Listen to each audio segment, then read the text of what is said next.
nature of consciousness. Consciousness is a manifestation of spirit, not matter. Nothing gives us consciousness. We are already conscious because we are spiritual beings. In this universe, there are two types of energy: spiritual as well as material. When spiritual energy combines with matter, its qualities of life, consciousness, knowledge, happiness, and eternity are subordinated or covered by the material body. The conscious, living spark of energy is located in the region of the heart, identifies with the body, and can only experience the world through the body's senses in accordance with the body's development.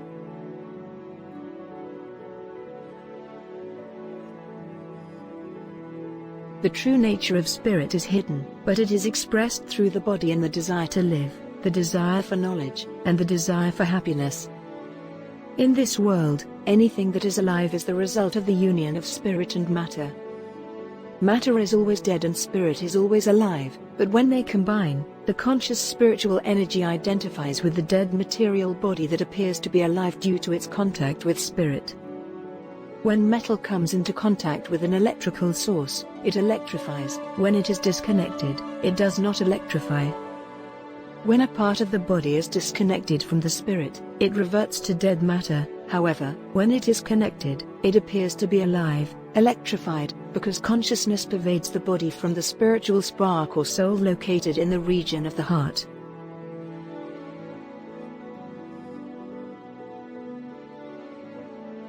By identifying with the body, we believe we will die, that happiness will come through the mind and senses, and that we should learn about matter.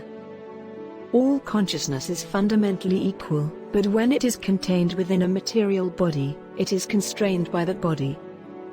Animal consciousness, insects, fish, plants, reptiles, and so on can only experience the world through the body that they have, so they do not cross any boundaries set by their body.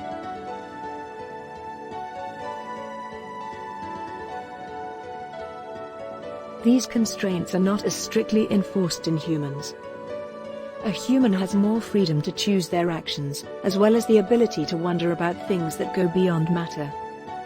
Because humans' consciousness is less covered than that of animals, they understand the concepts of good and bad. It is sometimes claimed that human consciousness is more evolved than animal consciousness. This isn't entirely correct. Some bodies, however, allow more of the pure consciousness to manifest than others. Because mammals have larger bodies that allow for more consciousness, they can interact and reciprocate with humans more than insects or reptiles.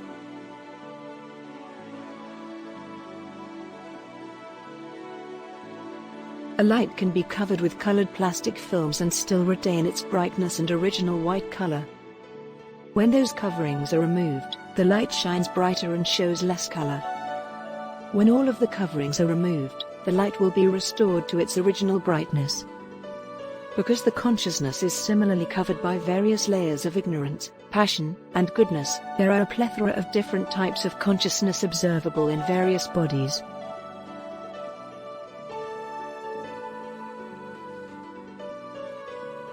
Through the manipulation of matter and the various DNA codes, spiritual energy creates a body around itself.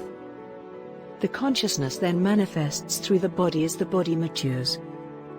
If the body is damaged, consciousness will not manifest properly because it is dependent on the body. It cannot think or act independently of the mechanisms in the body. If the brain is damaged, consciousness is limited to the extent of the damage.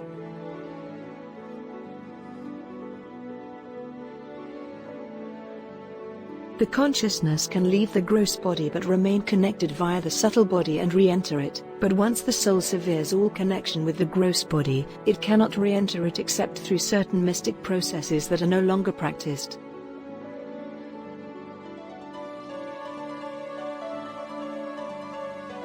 It is critical to understand that, despite being used interchangeably, consciousness and awareness are not the same thing.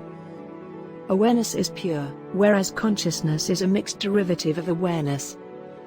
Consciousness is bounded, awareness is limitless. Consciousness is noise, while awareness is silence. Consciousness is illusory, whereas awareness is true. Awareness is unity, whereas consciousness is dual. Consciousness is lacking, awareness is perfect. Consciousness is matter, whereas awareness is immaterial. Consciousness is the ego, while awareness is the self. God is awareness, and consciousness is God's manifestation. However, consciousness can be quieted so that awareness can shine. When one meditates and relaxes, awareness remains constant but appears to become more noticeable due to a reduction in noise.